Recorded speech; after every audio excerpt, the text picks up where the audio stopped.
Que Dieu vous bénisse. Amen. Bonsoir les chrétiens, bonsoir nos amis qui vous soyez là pour écouter la bonne parole du Seigneur. Je voudrais vous poser une question. Le cantique qu'il a chanté le frère Samuel disait: quand viendra le jour de l'enlèvement? La Bible nous dit qu'on ne sait pas. Ça peut être dans 10 ans, dans 20 ans et ça peut être dans 5 minutes. C'est vrai. Alors moi je voudrais juste vous poser une question. Est-ce que vous connaissez la différence entre l'espérance et une assurance? Alors vous n'allez pas me répondre, mais moi je vais vous la dire. Quand j'étais pas chrétien, j'ai conduit à peu près 10 ans sans permis. Je conduisais avec le nom de mon frère. Et puis quand j'arrivais devant un péage et que je voyais des gendarmes, je me suis dit, s'ils m'arrêtent, je suis mort. S'ils me contrôlent, je suis mort. Je reste sur place. Et je pars, je ne sais pas où. Et puis un jour, j'ai rencontré Jésus, et puis j'ai fait une promesse à Dieu. C'était au mois de mai, en 2018. Je dis, Seigneur, maintenant que je t'ai rencontré, je ne peux plus faire ça. Donc je repasse mon permis. Garde-moi les 2 mois là, que je suis en mission. Quand je rentre, je le passe. Le Seigneur m'a aidé. Je suis rentré, j'ai passé mon permis. J'ai repassé le permis de caravane pour pouvoir rouler. Et donc j'ai reçu un petit bout de papier avec une carte, comme une carte d'identité. On appelle ça un permis de conduire. Et puis après, quand je roulais avec ma caravane, quand j'arrivais devant un péage, et je voyais des gendarmes, ça passe. Je me disais pas, s'il m'arrête. Eh ben, c'est ce qu'il a fait Jésus à la croix. Il a payé le prix pour que toi tu ailles une assurance. Amen. Il a payé le prix pour que tu n'aies pas simplement une petite espérance de dire: est-ce que si le jour de l'enlèvement c'est tout de suite, est-ce que je pars avec toi, Seigneur? Pose-toi la question ce soir. S'il revient, est-ce que tu es sûr de partir avec lui? S'il revient tout de suite, là, comme on voit, vous avez vu, il y a des montages vidéo, il y a des gens dans une église, et d'un seul coup le Seigneur il revient, il en reste une cinquantaine sur 150 personnes et tout le monde se regarde. Ils sont où? Ils sont partis avec Dieu. Toi, ça fait combien de temps que tu écoutes la parole de Dieu et que tu ne l'acceptes pas? Ça fait combien de temps que tu chantes des cantiques avec les chrétiens et puis pourtant tu n'es toujours pas engagé? Ça fait combien de temps? Et toi, tu pourrais dire: oui, mais c'est bien, Jonathan, mais... Voilà. Le texte de Habakkuk au chapitre 1, au verset 5, il nous dit ça. Car je vais faire en vos jours une œuvre que vous ne croirez pas, même si on vous l'a raconté. Mais si vous m'aurez dit en 2018, une semaine avant que je rencontre Jésus, que quelques années plus tard, je serai dans une assemblée en train de prêcher la sainte parole du Seigneur, je vous aurais dit non, pas du tout, c'est pas pour moi ça. Mon frère vous l'a témoigné. Et puis tout à l'heure, j'ai monté avec mon frère dans ma voiture, et je suis parti chercher le frère Nono, et mes parents, ils mangeaient devant la caravane. Ils nous regardaient, puis ils rigolaient, puis mon frère s'est tourné, il dit: pourquoi vous rigolez? Il dit: parce qu'avant, mes garçons, quand vous partiez tous les deux, c'était pas pour prêcher.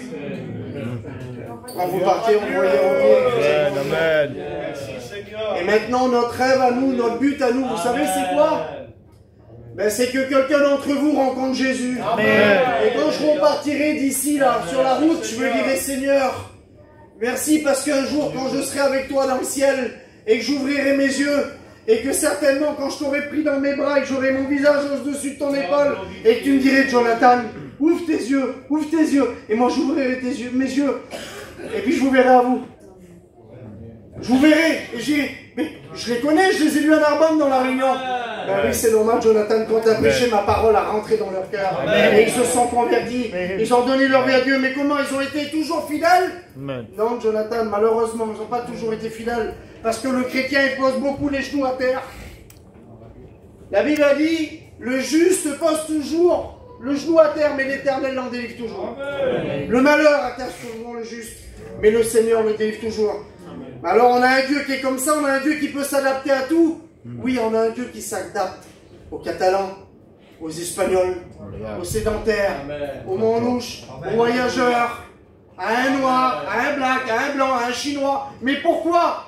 Parce que Jean 3,16 nous dit: car Dieu a tant aimé le monde.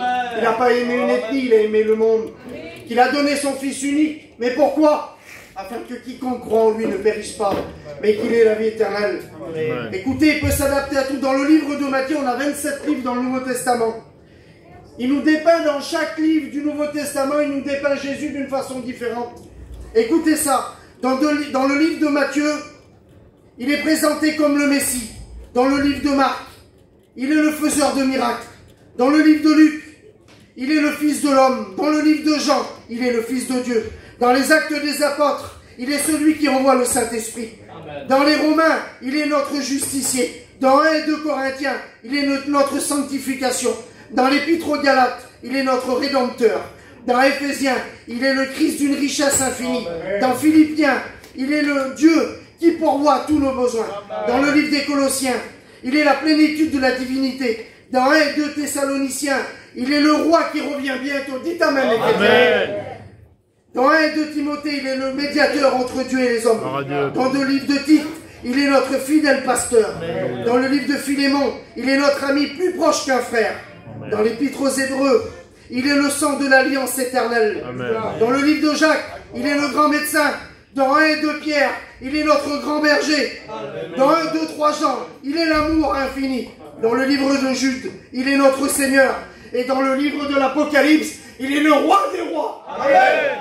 Voilà qui peut être pour toi ce soir, Jésus.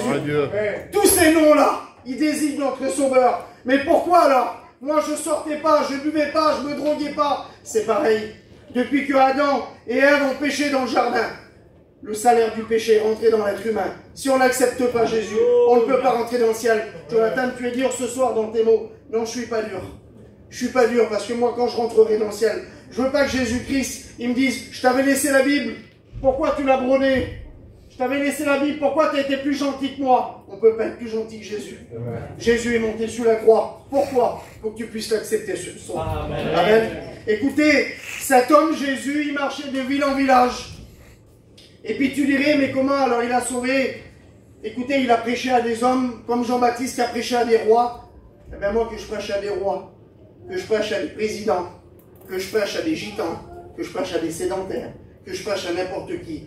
Pour Dieu, il n'y a pas de catégorie de personnes. Un jour, Jésus, il marche dans Jéricho, et il marche comme ça. Et puis au bord d'un chemin, il y a un pauvre aveugle.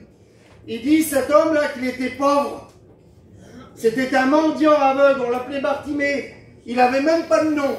Parce que Bartimée en hébreu veut dire le fils de Timée. On pourrait dire, moi, le fils de Pierrot, mon père s'appelle comme ça. Il n'avait même pas de nom. C'était quelqu'un que personne ne lui faisait cas. Et puis toi, peut-être dans ton cœur ce soir, tu dis, moi, je passe toujours à travers. Des fois, les pasteurs, ils font pas bien attention à moi. Et puis Jésus, des fois, son regard, il est détourné de moi. Je compte pas pour Jésus, moi. Si, parce que Jésus, quand il regardait Bartimée, quand il a dit, appelez-le, pourquoi?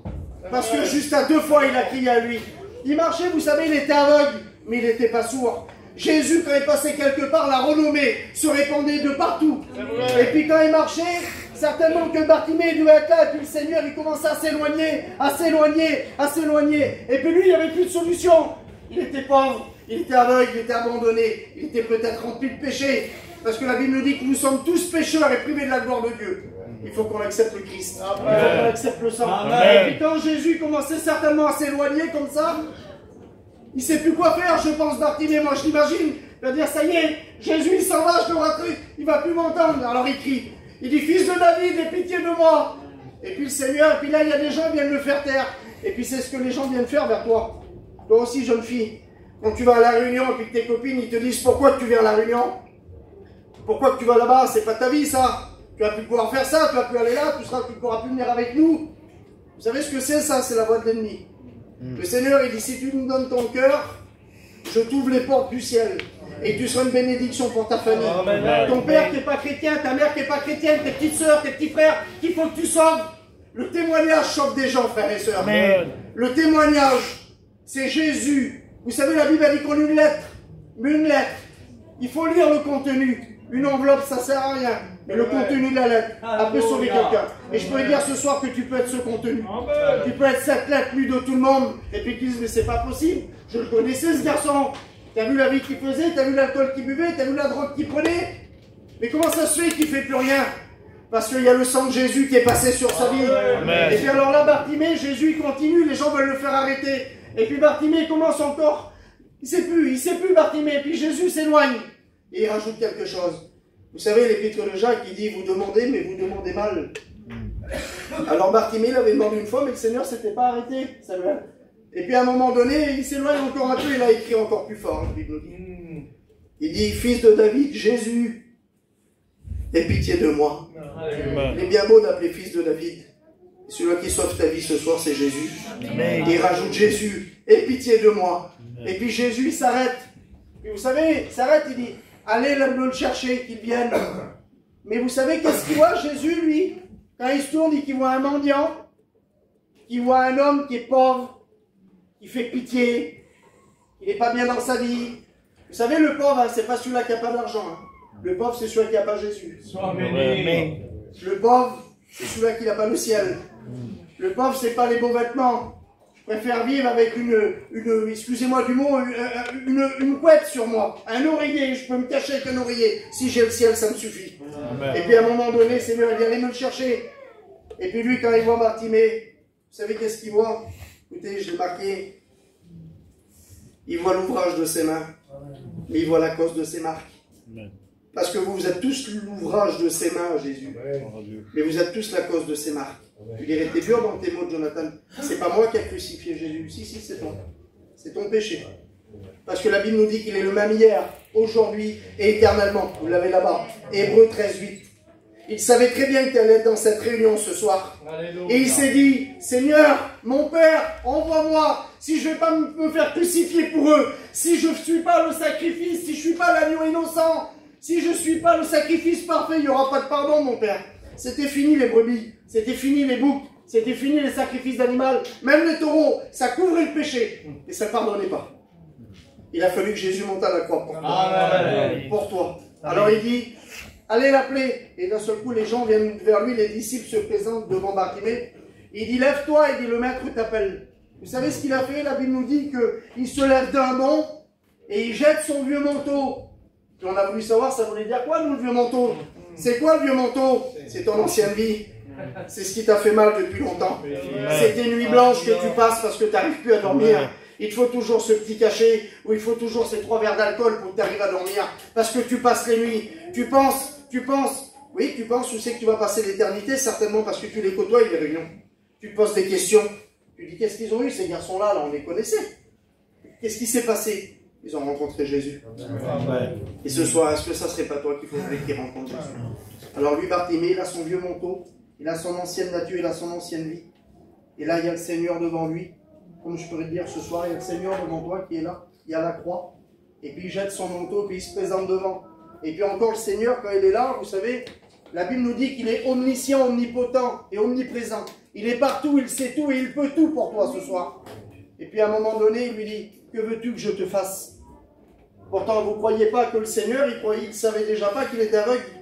Vous savez, un aveugle, ça se reconnaît.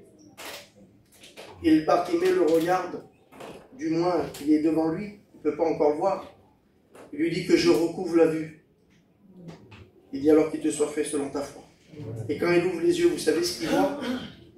Lui qui avait été plongé dans le noir, lui qui n'avait plus rien pour lui, lui que pendant tant d'années il était sur le bord d'un chemin, plongé dans la poussière, à attendre une petite pièce, et puis certainement le soir on le reprenait, on le remettait, et le lendemain on le redéplaçait, et le soir on le remettait chez lui, et le matin on le redéplaçait. Ben c'est ça ta vie à toi, c'est que tu te lèves mais tu n'as pas de but, tu te lèves mais tu n'as pas de direction, donc tu vas faire ce que tu as à faire, et puis tu rentres toujours. Puis toi les chrétiens qui ont une vie qui est un peu particulière, tu te demandes qu'est-ce qui se passe chez eux, et puis toi tu vas à la réunion, puis tu reviens, puis tu revas, puis tu reviens. Et puis ça ne change pas. Tu sais pourquoi? Parce que Jésus te demande ce soir, que veux-tu que je te fasse? Mais toi tu ne lui réponds pas. Tu n'as pas encore répondu. Est-ce que ça ne serait pas ce soir que tu lui dis, Seigneur, rends-moi la vue, que je recouvre la vue? Amen. Et tu vas dire, Jonathan, pourquoi tu dis ça? Il n'y a pas d'aveugle ici. Si, tu es aveugle spirituellement. Tu as ton cœur qui est fermé. Vous savez, il y avait un homme qu'on appelait Saul de Tarse, qui est devenu l'apôtre Paul. Et vous retrouvez ça dans les Actes des Apôtres au chapitre 9. Et cet homme, à un moment donné, au verset 38, il dit « Des écailles tomba de ses yeux. » Mais pourquoi? Saul de Tarse n'était pas aveugle, mais pourquoi qu'il a des écailles? Parce que le diable, il veut masquer ta vue. Le diable, il t'a mis un voile devant les yeux qui te cache la splendeur de l'évangile. Mais ce soir, il serait temps que tes écailles tombent de tes yeux et que tu puisses faire la vraie rencontre avec le Seigneur. Amen. Dans les Corinthiens, au chapitre 1, au verset 17, il dit « Ce n'est pas pour baptiser que Christ m'a envoyé, mais pour annoncer l'évangile. » Ben, vous inquiétez pas, même si vous vous donnez à Dieu ce soir, c'est pas demain que Samuel va vous baptiser. Mais il faut que vous soyez ancrés dans Christ, ancrés dans le Saint-Esprit, que le Saint-Esprit habite votre cœur. Et vous allez voir la différence. Le Seigneur va vous bénir. Le Seigneur va relever vos foyers. Le Seigneur, ce soir, vous allez rentrer vers vous et toutes ces nuits que vous vous réveillez, que vous dormez mal, demain ou après-demain, quand il y aura une autre réunion, vous allez aller voir Samuel. Je vais dire Samuel, je ne sais pas ce qui s'est passé là, mardi, mais Alléluia. J'ai bien dormi. Ah ben c'est le pasteur. Non, non, c'est pas le pasteur. Le pasteur, moi, je ne vaux rien. Moi, j'ai du péché encore. Mais par contre, celui que j'annonce, il est sans péché. Amen. Et il peut combler ton cœur. Il peut te faire dormir des nuits. Écoutez, c'est simple. Je ne vais pas prêcher plus longtemps que ça. Et vous la voyez, cette croix-là? Cette croix, celui qui était pendu au bois, il était maudit. Il a décidé d'être maudit pour que vous soyez bénis. La Bible, elle dit, maudit celui qui est pendu au bois. Et lui, il n'a pas regardé ça. Vous imaginez que cet homme qui était sans péché, qui faisait la gloire de son Père dans le ciel, qu'il était de toute éternité, qu'il a tout créé avec son Père et avec le Saint-Esprit, lui qui vous devait rien du tout, c'est nous qu'on lui doit quelque chose. Et puis des fois on dit, tu sais Seigneur, je t'ai donné toute ma vie. Tu n'as rien donné au Seigneur. Tu as donné ton angoisse, tu as donné tes peurs, tu as donné, excusez-moi, les deuils, tu as tout donné, tout ce qui te faisait du mal. Mais lui, par contre, il t'a pris du bien et il t'a rentré dans le cœur. Il t'a dit à partir d'aujourd'hui, même si tu traverses ces difficultés, c'est vrai que tu les passeras. Parce que la Bible nous dit que la pluie tombe sur le juste comme sur l'injuste. Mais il a dit, j'ai vaincu le monde et je serai tous les jours avec toi. On a le Seigneur dans le cœur. C'est vrai que les vagues qui viennent, c'est vrai que les tempêtes qui viennent. Et ça, on ne peut pas faire autrement. Mais par contre, quand on a le Seigneur dans notre cœur, vous savez comment? On peut marcher avec une main dans l'autre, comme ça, là. Et puis on rentre dans les problèmes. Vous savez pourquoi? Parce que celui-là qui nous guide, il s'appelle Jésus. Amen. On n'a plus peur, on n'a plus de crainte, frères et sœurs. Mes amis, je ne vous dis pas faites une expérience avec Dieu. Je vous en supplie de la faire. C'est la plus belle chose du monde. Et puis cet homme qui marchait dans Jérusalem, il avait une croix. Les gens qui étaient là, des gens méchants, ils y crachaient au visage. Il avait le visage...